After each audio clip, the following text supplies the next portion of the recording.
6 months முன்னாடி வரைக்கும் நிறைய கான்டென்ட் கன்சியூம் பண்ணுவேன். அதுவும் முக்கியமா இந்த Instagramல ரீல்ஸ்ன்னு ஒரு விஷயம் பார்க்க ஆரம்பிச்சிட்டேன் அப்படின்னா, அவ்வளோதான் முடிஞ்சு போச்சு. உட்காந்து ஸ்க்ரால் பண்ணுவேன். அதில என்ன வருது, ஏது வருது அப்படிலாம் தெரியாது. அதுலேயும் ஒரு சில பேர்லாம் இங்கே பார்த்தீங்கன்னா ஃப்ரெண்ட்ஸ் இப்போ தான் நான் வந்து நடந்து போயிட்டு இருந்தேன். இங்கே பார்த்தீங்கன்னா ஒரு கடை ஒண்ணு இருந்துச்சு. இந்த கடைக்குள்ள போனேன். இந்த கடையில இந்த அண்ணன் இப்படி பண்ணாரு அப்படி சொல்லுவாங்களா? இந்த மாரி கன்டென்ட் பார்க்க ரொம்ப நல்லா இருக்கிற மாரி இருக்கும். ஸோ அதனால நான் என்ன பண்ணுவேன்னா, இந்த மாரி கன்டென்ட்ஸா மேக்ஸிமம் ஆஃப் த டைம் வந்து உட்காந்து ஸ்க்ரால் பண்ணி பார்த்துட்டே இருப்பேன். ஸோ தென் வந்து ஓகே ஃபைன், நம்ம இதெல்லாம் வேணாம்டா, என்டர்டைன்மெண்ட்டே நமக்கு வந்து வேணாம். நம்ம ஃபோக்கஸ் பண்ணுவோம். பிஸ்னஸ், ஃபோக்கஸ், பர்ப்பஸ் இதில் நம்ம ஃபோக்கஸ் பண்ணுவோம்னு சொல்லி இதில் நம்ம வரும்போது, நான் உட்காந்து ஒரு டாஸ்க் பண்ணணும்னு சொல்லி உட்காருவேன். உட்காந்து ஃபோன் இருக்காது, எதுவுமே இருக்காது, எல்லாமே தூக்கி போட்டுருவேன். எல்லாமே வந்து நோட்டிஃபிகேஷன் ஆன், சைலண்ட் மோட் எல்லாமே ஆனில் தான், ஆஃபில் இருக்குமா. ஓகே ஃபைன் சொல்லிட்டு நான் என்ன பண்ணுவேன்னா, உட்காந்து படிக்க ஆரம்பிப்பேன். அப்படியே கொஞ்சம் நேரத்தில் என்ன ஆகும்னா, என்னோட மைண்ட் அப்படியே டைவர்ட் ஆகி ஏதாவது ஒரு படத்துக்கு போகும். அந்த படத்தில் ஏதாவது ஒரு சீனை பற்றி யோசிப்பேன். ச்சே, இது நல்லா இருக்குல்ல, இந்த லைஃப்பில் நடந்தால் எவ்வளோ சூப்பராக இருக்குங்க இப்படி யோசிப்பேன். தென் என்ன ஆகும்னா, டேய் எங்கடா போற, திரும்பி வா அப்படின்னு சொல்லி திரும்பி ரீடைன் பண்ணி திரும்பி கொண்டு வருவேன். திரும்பி போகும், திரும்பி ஏதாவது ஒரு படத்துக்கு போகும், திரும்பி வருவேன், திரும்பி போகும், திரும்பி வருவேன். இப்படி பண்ண எனக்கு மென்டல் ஃபேட்டிக் கிரியேட் ஆகி எனக்கு ஃபோக்கஸ் அட்டென்ஷன்ங்கிறது பெருசாக இல்லாமலே போயிடுச்சு.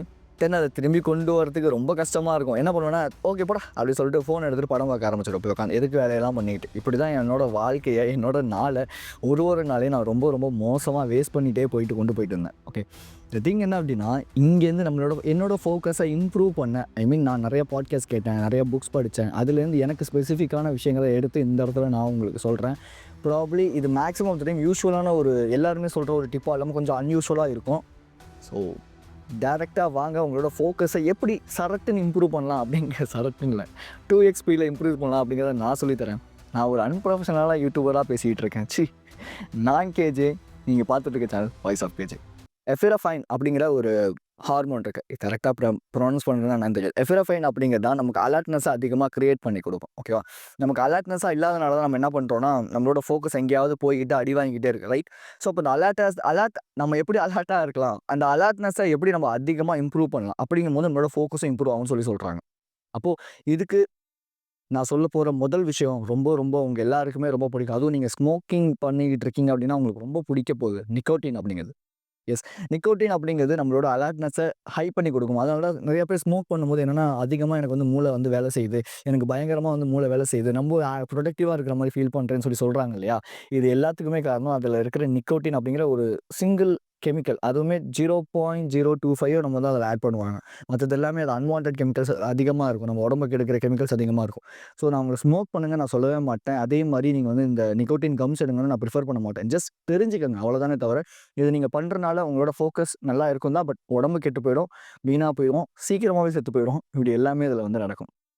இதுக்கு ஆல்டர்னேட்டான இன்னொரு விஷயம் கேஃபின் கூட நமக்கு வந்து அலர்ட்னஸை கிரியேட் பண்ணி கொடுக்கும். Okay, right? ஸோ அதனால் நான் வந்து அதிகமான காஃபி குடிப்பேன். ஒரு நாளைக்கு நான் வந்து 5லேருந்து 6 காஃபி கிட்ட குடிப்பேன். பட் உங்களுக்கு நான் ப்ரிஃபர் பண்ணுறது, நீங்கள் வந்து 5லேருந்து 6 காஃபி தான் குடிக்கணும்னு அவசியம் கிடையாது. உடம்புக்கு நல்லதும் கிடையாது.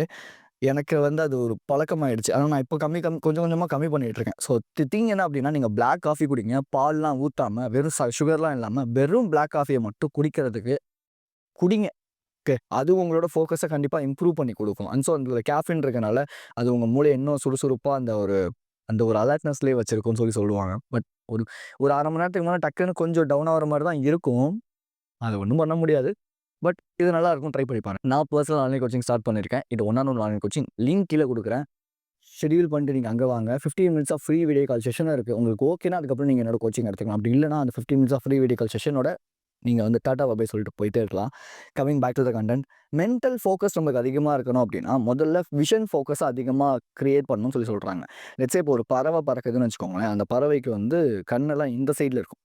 ஓகே, இங்கிட்டு இருக்குன்னு வச்சுக்கோங்க. அது என்ன பண்ணுன்னா, அது வந்து இப்படி கீழே குனிஞ்செல்லாம் பார்க்கவே பார்க்காது. லைக் இப்படி நேராக பார்த்துட்டு தான் போகும். அது கண்ணை இப்படி கூர்மையாக கீழே கொண்டு போகும்போது, கீழே பார்த்தீங்க அப்படின்னா ஏதாவது ஒரு செடியோ இல்லை ஏதோ ஒன்று இருந்துச்சுன்னா டக்குன்னு அதை எடுத்துகிட்டு பறந்துடும். ஓகே, அந்த மாதிரி நம்மளால் பண்ண முடியுமா அப்படின்னா அது பண்ண முடியாது. பட் இங்கே என்ன சொல்ல வரேன் அப்படின்னா, நம்மளோட ஃபோக்கஸ் என்ன பண்ணலாம் அப்படின்னா, நம்மளோட ஒரே விஷயத்தில் இப்படியே ஒரே ஒரு இடத்துல, லைக் இப்போ உங்களோட ஃபிங்கர்ஸ் எடுத்துக்கோங்க. அந்த ஃபிங்கர்ஸே பார்த்துட்டே இருந்தீங்கன்னா, ஒரு 20 to 30 மினிட்ஸ் பார்த்துட்டே இருந்தீங்கன்னா, நீங்கள் ஃபிங்கர்ஸுக்கு வந்து அதிகமான ஒரு ஃபோக்கஸ் கொடுக்க ஆரம்பிச்சிருவீங்க. உங்களோட கைக்கு அதிகமான ஃபோக்கஸ் கொடுக்க ஆரம்பிச்சிருவீங்க. இந்த திங்னா இப்போ நீங்கள் ஒரு புக்கு படிக்கிறீங்க அப்படின்னா கூட, அந்த புக்கில் வந்து ஒரே 20 to 30 செகண்ட் கிட்ட இப்படியே பார்த்துட்டே இருங்க. இப்படி பார்த்துட்டே இருக்கும்போது என்ன ஆகும் அப்படின்னா, உங்களோட ஃபோக்கஸ் வந்து அதிகமாக அந்த கண்கள் வந்து ஒரே இடத்துல இப்படி வரனால உங்களோட ஃபோக்கஸ் வந்து அதிகமாக வந்து இருக்குமா. ஸோ உங்களோட பிரெயினுக்கு வந்து ஆட்டோமேட்டிக்காக அந்த நியூரான்ஸை வந்து கிரியேட் பண்ணுறதுக்கு இந்த விஷயம் ரொம்ப ஹெல்ப்ஃபுல்லாக இருக்கும்னு சொல்கிறாங்க. ஸோ த திங் என்ன அப்படின்னா, ஒரே ஒரு இடத்த தொடர்ந்து ஒரு 20 to 30 செகண்ட் இப்படியே பார்த்துட்டே இருந்தீங்கன்னா, நீங்க எந்த இடத்துல ஃபோக்கஸ் பண்ணணும்னு நினைக்கிறீங்களோ, அந்த இடத்துல ஆட்டோமேட்டிக்கா உங்களோட ஃபோக்கஸ் வந்து இருக்கும் அப்படிங்கிறத நான் நேத்து பிராக்டிஸ் பண்ணேன். எனக்கு கண்டிப்பா அது ஃபோக்கஸ் வந்து இம்ப்ரூவ் ஆச்சு. ஸோ, அதனால தான் ஒரு 1 1/2 மணி நேரம், 2 மணி நேரம் பாட்காஸ்ட்ட கொஞ்சம் கூட அங்கேயும் இங்கேயும் டைவர்ட்டே ஆகாம ஒரே ஒரு 2 மணி நேரம் பாட்காஸ்ட் அப்படியே உட்காந்து பார்த்துட்டே இருந்தேன். எனக்கு இது ரொம்ப ரொம்ப ப்ராபப்லி ரொம்ப யூஸ்ஃபுல்லா இருந்துச்சு. அட் த சேம் டைம் அதிகமா பிளிங்க் பண்றதையும் நிப்பாட்டிக்கங்க. அதிகமா பிளிங்க் பண்றதுனால கூட நமக்கு வந்து டயர்ட் ஆகுதுன்னு சொல்லி, நம்மளோட அந்த நம்மளோட அந்த ஃபோக்கஸ் வந்து டிஸ்ட்ராக்ட் ஆகறதுக்கு நெறைய வாய்ப்பு அதிகமா இருக்கு. ஸோ, இது நீங்க எப்படி நடக்கும் அப்படின்னா, பிராக்டிஸ் பண்றது மூலியமா தான். லைக் ஒரே விஷயத்த நான் ஸ்டார்ட் பண்ணி இப்படியே பார்த்துட்டே இருக்கேன் அப்படிங்கும்போது, என்னோட ஃபோக்கஸ் வந்து இம்ப்ரூவ் ஆகும். ஏன்னா, நம்ம அலர்ட்டா இருக்கும்போது நம்மளோட கண்கள் வந்து இப்படி சுருங்கிலாம் இருக்காது. அலர்ட்டா இருக்கும்போது நம்மளோட கண்கள் விரிஞ்சிருக்கிறனால, நம்ம வந்து ரொம்ப ரொம்ப ஃபோக்கஸ்டா இருப்போம். நம்ம ஒன்ஸ் அந்த பிளிங்க் பண்றனால நம்மளோட அலர்ட்னஸ்ங்கிறது கம்மியாகும். So, maximum of the time ரொம்ப நீங்க வந்து அது என்ன சொல்லுவாங்க, ரொம்ப வந்து பிளிங்க் பண்ணாம, ஜஸ்ட் ஒரே விஷயத்த ஸ்டேர் பண்ணி பார்க்கறதுக்கு ட்ரை பண்ணுங்க. இல்ல அத பிராக்டிஸ் பண்ணுங்க. இது மூலியமா உங்களோட ஃபோக்கஸ்ங்கிறது டபுள் எக்ஸ்ல வந்து இம்ப்ரூவ் ஆகும். இது ஏன் நான் சொல்றேன்னா, எனக்கு ப்ராபப்லி இது வந்து ஒர்க் அவுட் ஆகுது இல்லையா? ஸோ, அப்போ ஒர்க் அவுட் ஆகும்போது கண்டிப்பா எனக்கே ஒர்க் அவுட் ஆகும்போது உங்களுக்கு ஒர்க் அவுட் ஆகும். நம்ம எல்லாருமே ஒரே மாரி தான் இங்க வந்து வந்திருக்கோம் இல்லையா? நான் ஒண்ணும் ஸ்பெஷலா, நீங்க ஒண்ணும் இதுவா அப்படிலாம் கிடையாது. எல்லாருமே ஒண்ணு தான். த திங் பிராக்டிஸ் பண்றவங்க இம்ப்ரூவ் ஆகுறாங்க. பிராக்டிஸ் பண்ணாதவங்க அதே இடத்துல அப்படியே இருக்காங்க. அவங்களோட ஸ்லீப்ப ப்ராப்பரா ஷெட்யூல் பண்ணுங்க. ஸ்லீப் அப்படிங்கிறது ரொம்ப ரொம்ப முக்கியம்னு சொல்லி சொல்றாங்க. இப்ப என்ன பொறுத்தவரைக்கும் 6 மணி நேரம் எனக்கு வந்து ஓகே. கம்ஃபர்ட்டான ஒரு ஸ்லீப் எனக்கு வந்து ரொம்ப ரொம்ப கம்ஃபர்ட்டா இருக்கும். பட் இதுவே உங்கள பொறுத்தவரைக்கும், நீங்க வந்து எத்தன மணி நேரம் உங்களுக்கு கம்ஃபர்ட்டா இருக்கும்? லைக் அது வந்து 6 மணி நேரம், 7 மணி நேரம், 8 மணி நேரம், 9 மணி நேரம். இந்த டைம் ஃப்ரேம்குள்ள வந்து பிரிச்சுக்கங்க. உங்களுக்கு எது ரொம்ப பிரிஸ்கா இருக்கும்? நீங்க எந்திரிச்சோனே எது ரொம்ப ஜாலியா ஃபீல் பண்ணுவீங்க? 6 மணி நேரத்திலயா? 7 மணி நேரத்திலயா? 8 மணி நேரத்திலயா? இப்படிங்கிற இந்த ஒரு டைம் ஃப்ரேம்குள்ள நீங்க வந்து பிரிச்சுக்கங்க. இப்படி பிரிச்சுட்டு நீங்க டெய்லியுமே அதுக்கேத்த ஒரு ப்ராப்பரான ஸ்லீப் குடுக்கும்போதும், உங்களோட ஃபோக்கஸ் வந்து இம்ப்ரூவ் ஆகும். ஓகே.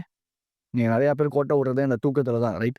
ஃபோன பார்த்துட்டு அந்த ஃபோனுக்காக சாக்ரிஃபைஸ் பண்ணி நமக்கு அப்படிலாம் கிடையாது. என் ஃபோன்ல ஏதாவது பார்த்தா கூட என்னால தூங்காம கண்ணு சொக்கிரும். ஆட்டோமேட்டிக்கா அந்த அந்த ஒரு 9 மணிக்கெல்லாம் வந்து கண்ணு சொக்கிரும். போய் படுத்துருவேன். ஐயோ! என்னால முடியலங்க அப்படின்ட்டுன்னு. ஸோ ப்ராபப்லி நீங்க எதுக்கு சொல்றேன்னா, அந்த ஸ்லீப் சைக்கிள நீங்க ஃபார்ம் பண்ணிட்டீங்க அப்படின்னா, இது இந்த மாரியான விஷயங்கள் ஆட்டோமேட்டிக்கா நடக்கும். நீங்க ஆட்டோமேட்டிக்கா ஸ்லீப்புக்கு பிரிஃபரன்ஸ் குடுத்துட்டு ஃபோன தூக்கி போட்டுருவீங்க. ஸோ ஸ்லீப்புக்கு ப்ரிஃபரன்ஸ் குடுங்க. ஷாலோ ஸ்லீப் அப்படிங்கிறது. இந்த ஷாலோ ஸ்லீப் அப்படிங்கிறது என்னன்னா, ஒரு 60 டூ 90 மினிட்ஸ் வந்து சும்மா ஒரு ஸ்மால் நேப்ன்னு சொல்லி சொல்லுவாங்க இல்லையா? அந்த மாரி. ஏன்னா, ஒரு படிச்சு முடிச்சதுக்கப்புறம் இப்ப நேத்து நான் அதான் பண்ணேன். நான் வந்து ஒரு புக் படிச்சுட்டு இருந்தேன். படிச்சு முடிச்சுட்டு, சரி கொஞ்ச நேரம் படுப்போமே அப்படின்னு சொல்லிட்டு அப்படியே கொஞ்ச நேரம் கண்ண மூடி அப்படியே உட்காந்த இடத்துலயே அப்படியே உட்காந்து தூங்கிட்டேன். தூங்கி எந்திரிச்சதுக்கப்புறம் நான் படிச்ச விஷயங்கள் எல்லாமே என் மைண்ட்ல அப்படியே ஸ்டோர்டா இருந்துச்சு. அப்படியே ரொம்ப ரொம்ப ஃபோகஸ்டா இருக்கிற மாரி நான் ஃபீல் பண்ணேன் அட் த சேம் டைம். திரும்பி அத தூங்கி எந்திரிச்சதுக்கு அப்புறமேட்டு நான் திரும்பி புக் படிக்க ஆரம்பிக்கும்போது, இன்னும் ரொம்ப ரொம்ப ஃபோகஸ்டா நான் ஃபீல் பண்ண ஆரம்பிச்சேன்.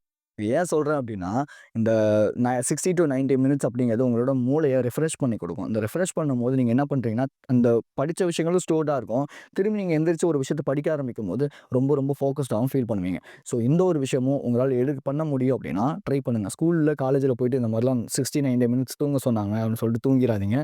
அப்புறமேட்டு என்ன அசிங்கமா திட்ட ஆரம்பிச்சுருவாங்க. என்எஸ்டிஆர்ன்னு சொல்லி சொல்லுவாங்க. நான் ஸ்லீப் டீப் ரெஸ்ட். நான் ஸ்லீப் டீப் ரெஸ்ட் அப்படிங்கிறது லைக் நம்ம தூங்கக்கூடாது. At the same time body, உடம்பு எல்லாத்தையும் ரிலாக்ஸ் பண்ணி ஒரு சவுண்ட் ஒண்ணு என்எஸ்டிஆருக்குன்னு ஒரு வாய்ஸஸ் ஒண்ணு இருக்கு. ஸோ, அத நீங்க போட்டுட்டு கேட்டுட்டு அத அப்படியே விஷுவலைஸ் பண்ணிட்டே இருக்கும்போது, உங்களோட ஃபோக்கஸ் அண்ட் அட்டென்ஷன் வந்து இம்ப்ரூவ் ஆகும்னு சொல்லி சொல்றாங்க. இது ஏன் அப்படின்னா, நீங்க ஹியர் பண்றீங்க. அட் த சேம் டைம் என்ன பண்றீங்கன்னா, ஒரு விஷயத்த வந்து அவங்க சொல்ற விஷயத்த நீங்க அப்படியே விஷுவலைஸ் பண்ணும்போது, ஆட்டோமேட்டிக்கா உங்களோட ஃபோக்கஸ் வந்து டபுள் எக்ஸ்ல வந்து இன்கிரீஸ் ஆகும். ஸோ, இதையும் நீங்க ட்ரை பண்ணி பாருங்க. என்எஸ்டிஆர்ன்னு சொல்லி யூடியூப்ல போய் சர்ச் பண்ணுங்க. என்எஸ்டிஆர் சவுண்ட்ஸ்ன்னு சொல்லி யூடியூப்ல சர்ச் பண்ணுங்க. அதுக்கேத்த ஒரு சில ரிசல்ட்ஸ் வந்து காட்டும். ஸோ, அதில நீங்க ஏதோ ஒரு விஷயத்த 20 நிமிஷத்துக்கு நீங்க டெய்லியும் பண்ணும்போது, உங்களோட ஃபோக்கஸ் மட்டும் கிடையாது, உங்களோட டெஸ்டோஸ்டெரோன் லெவலும் இன்கிரீஸ் ஆகும். இத சயன்டிஃபிக்கலி வந்து ப்ரூவ் பண்ணியிருக்காங்க. ஸோ, ஜஸ்ட் ட்ரை பண்ணி பாருங்க. எப்பவுமே ரெக்கமெண்ட் பண்ற ஒரு விஷயம் பழசா இருந்தாலும், நான் எப்பவுமே சொல்றதா இருந்தாலும், ரிப்பீட்டடா ஒரு விஷயத்த சொல்றதாவே இருந்தாலும், இத எப்பவுமே நான் வந்து ஃபர்ஸ்ட்டாவே வச்சிருப்பேன். மெடிடேஷன் அப்படிங்கிறது. மெடிடேஷன்ங்கிறது உங்களோட ஃபோக்கஸ, அட்டென்ஷன, உங்களோட அலர்ட்னஸ, செல்ஃப் அவேர்னஸ்ன்னு எல்லாத்தையுமே வந்து இம்ப்ரூவ் பண்ணி குடுக்குறது இந்த மெடிடேஷன் அப்படிங்கிறது தான். என்னப்பா நீ சொல்றதே திரும்பி திரும்பி சொல்லிட்டு இருக்க அப்படின்னா, ஒரு விஷயத்த ஒரு தடவ படிக்கிறதுக்கும், ஒரு விஷயத்த 4 தடவ படிக்கிறதுக்கும் நெறைய வித்தியாசம் இருக்கு. ஓகே.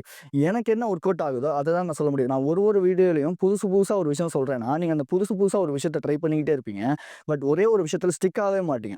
பட் எனக்கு என்ன விஷயம் ஒர்க் அவுட் ஆச்சு, நான் எந்த ஒரே ஒரு விஷயம் என் லைஃப்ல எல்லா விஷயத்துலருந்தும் எனக்கு வெளிய வரதுக்கு ஹெல்ப் பண்ணுச்சோ, அத தான் நான் உங்களுக்கு சொல்லி தர முடியுமே தவிர, நான் வந்து புதுசு புதுசா நான் சொல்லி தரேன்னு சொல்லி தந்தேன் அப்டின்னா, நீங்க அத ஒவ்வொன்னத்தையும் ட்ரை பண்ணுவீங்க. ஆனா, அது ஒவ்வொன்னத்துலயுமே உங்களால ஸ்டிக் ஆகவே முடியாது. பட் ஒரே விஷயத்த நான் தொடர்ந்து உங்களுக்கு சொல்ல அப்படி என்னதான் இருக்கு இத நான் பண்ணி பார்க்கலாமேன்னு சொல்லி பண்ணி பார்த்தீங்க அப்படின்னா, கண்டிப்பா அதில நீங்க ஸ்டிக் ஆன் ஆவீங்க. ஸ்டிக் ஆன் ஆனீங்க அப்படின்னா, ஆட்டோமேட்டிக்கா அது ஒரு ஹேபிட்டா ஃபார்ம் ஆயிடும். அது ஒரு ஹேபிட்டா ஃபார்ம் ஆயிடுச்சு அப்படின்னா, உங்க லைஃப்ல நெறைய நல்ல ஒரு விஷயங்கள குடுக்கறதுக்கு இது ஸ்டார்ட் பண்ணும் இல்லையா? ஸோ ஒரு லீடரா இருக்கிறவங்க ரொம்ப ரொம்ப இன்டிகிரிட்டியோட இருக்கணும்னு சொல்லி நான் கேள்விப்பட்டுருக்கேன். நான் படிக்கிற புக்ஸ்லயும் அப்படிதான் இருக்கு. So maximum of the time நான் இன்டிகிரிட்டியோட தான் இருக்கேன். ஸோ அதனால தான் உங்களுக்கு வந்து ஒரே விஷயத்த நான் ரிப்பீட்டடா சொல்லி தரேன் அப்படின்னா, அத நீங்க ட்ரை பண்ணணுங்கிற ஒரே ஒரு விஷயத்துக்காக தான். நான் லிட்டரலா உங்க சைடு தான். உங்கள நான் ஒண்ணும் இங்க என்டர்டெயின்மென்ட்டோ ஸோ வேற ஏதோ ஒரு ஒரு என்ன சொல்லுவாங்க, எடிட்டிங்க வந்து டப்புன்னு வந்து உங்க அட்டென்ஷன வச்சோ நான் வந்து இங்க பணம் பார்க்கல. ரைட்? உங்களுக்கு நான் நல்லத சொல்லிக் குடுத்து, அது மூலியமா எனக்கு ஏதாவது ஒண்ணு கிடைக்குது அப்படின்னா, எனக்கு அது சந்தோஷம் தான். ஃபைன். ஃபைனலி இன்னொன்னு சொல்லவும் மறந்துட்டேன். உங்களோட என்டர்டெயின்மென்ட் எமோஷனலா நம்ம கூட கனெக்ட் ஆகுற மாரியான மூவிஸ், சாங்ஸ், என்டர்டெயின்மென்ட் இதெல்லாமே நீங்க அதிகமா கன்சியூம் பண்ணீங்கன்னா கூட உங்களோட அட்டென்ஷன் அண்ட் ஃபோக்கஸ் வந்து கம்மியாகுமா. ஏன் அப்டின்னா, ஒரு 1000 வார்த்தைகள் சேர்ந்து ஒரு படத்த உருவாக்கும் அப்டிங்கிற மாரி, ஒரு படம் வந்து 1000 அண்ட் லேக்ஸ் ஆஃப் பிக்சர்ஸ வந்து நமக்குள்ள வந்து கிரியேட் பண்ணி குடுக்குமாம். ஸோ அப்போ நம்ம என்ன பண்ணுவோம், நம்மளோட அட்டென்ஷன் வந்து டக்குன்னு மாறுறனால நம்மளோட அந்த ஒரு ஸ்பேன் அவங்க எடுத்துக்கிறனால, இது வந்து ஈஸியான ஒரு டோபமைன செக்ரேட் பண்ணி குடுக்கறனால, ஷார்ட் டெர்மா அதிகமான விஷயங்கள் நம்ம குடுக்கறனால, ஒரு நெறைய ஒரு ஒரு ஹேப்பியான விஷயங்கள்லாம் சுரக்கறனால, நம்மளால ஃபோக்கஸ் வந்து அடிவாங்குதுன்னு சொல்லி சொல்றாங்க. ஓகே. ஸோ அதனால நான் maximum of the time entertainment பார்க்கறத, கன்சியூம் பண்றத நிப்பாட்டிட்டே இருக்கேன். இன்னும் ஃபுல்லா நிப்பாட்டிட்டேன்னு நான் சொல்ல மாட்டேன். டெய்லி வந்து அட்லீஸ்ட் ஒரு 1/2 அன் ஹவருக்காவது நான் ஏதாவது ஒரு எப்படியாவது என்ன அறியாமலே நான் ஏதாவது ஒரு விஷயத்த கன்சியூம் பண்ணிருவேன். லைக் அது வந்து பாட்டு கேட்கறது, இல்ல படம் பார்க்கறது, இல்ல வாய்ஸ் ஓவர் சேனல்ஸ் கேட்கறதுன்னு ஏதாவது ஒரு விஷயத்த நான் பண்ணிட்டேன். பட் நான் கொஞ்சம் கொஞ்சமா குறைச்சிட்டு இருக்கேன். இந்த திங் உங்களாலயுமே மொத்தமா விட முடியல அப்படின்னா, கொஞ்சம் கொஞ்சமா குறைங்க. ஆக்சுவலி வந்து கொஞ்சம் யோசிச்சு பாருங்களேன். இந்த படம் பார்க்கறது, பாட்டு கேட்கறது இதெல்லாம் நமக்கு ஏதோ ஒரு வகையில நம்ம லைஃப்ல நம்மள இம்ப்ரூவ் பண்றதுக்கு ஹெல்ப்ஃபுல்லா இருக்கா அப்படின்னு கேட்டா, சீரியஸா இல்ல. அப்படிதான் நான் சொல்லுவேன். ஏன்னா நானுமே பார்க்கிறேன் தான் நான் இல்லன்னு சொல்லல. பட் இருந்தாலும் நான் சொல்ற விஷயமே, அது என்னையுமே சேர்த்து கெடுக்குது. என் அட்டென்ஷனையே கெடுக்குது. எனக்கு வந்து ஏதோ ஒரு ஃபுல் பொட்டன்ஷியல் இவ்வளோ தூரம் இருக்கு. பட் அந்த பொட்டன்ஷியல போக விடாம இந்த விஷயங்கள் தடுக்குது அப்படிங்கும்போது, அது எதுக்கு நான் யூஸ் பண்ணிட்டு அப்புறம் என்னோட ஒரு 30, 35ல உட்காந்துட்டு நார்மலான ஒரு போரிங்கான ஒரு லைஃப்ப வாழ்ந்துட்டு, "ஐய்யய்ய! இது என்னது இது?" அப்படின்னு நான் சொல்றதுக்கு, இப்பயே நான் ரிஸ்க் எடுத்து ஏதாவது ஒரு விஷயம் பண்றேன். ஏதாவது ஒரு விஷயத்த சாக்ரிஃபைஸ் பண்ணிட்டு என்னோட லைஃப்க்காக ஓடுறேன் அப்படின்னா, நம்ம லைஃப் எல்லாரோடதும் நல்லா இருக்கும் இல்லையா? The thing entertainment way entertainment வேணுங்கிறவங்க தாராளமா நீங்க போங்க. ஒரு ஒரு ஒரு உங்களுக்கு புடிச்ச மாரியான லைஃப்ப வாழுங்க. தப்பே கிடையாது. நீங்க என்னோட டார்கெட் ஆடியன்ஸும் கிடையாது. பட் லைஃப்ல ஏதாவது ஒரு இம்ப்ரூவ்மென்ட் பண்ணணும்னு நெனைக்கிறவங்க, மேபி என் கூட சேர்ந்து இந்த ஜர்னில இன்வால்வ் ஆகுங்க. நெக்ஸ்ட் வீடியோ மாங்க் மோட் பத்தி நம்ம டீட்டெயில்டா பேசுவோம். So be strong and stay positive. This is KJ. I will see you in this informative video and thank you for watching this video. Love you guys.